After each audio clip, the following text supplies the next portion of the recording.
दिगंबर पुरुषोत्तम गोडसे. गोडसे म्हणजे नशा आहे साहेब, नशा. VIP गुन्हेगार झालायस ना, त्याचा मा झालाय तू. मी माणूसच इंटरेस्टिंग आहे. हात मोकळे करा फक्त. निशस्त्र माणसावर गोळीबार करणं योग्य असूच शकत नाही.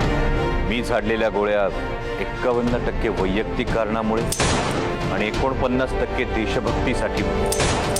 तू काय स्वतःला क्रांतिकारक समजतोस? तुला मला जे जमलं नाही ते गोडसेने करून दाखवलं.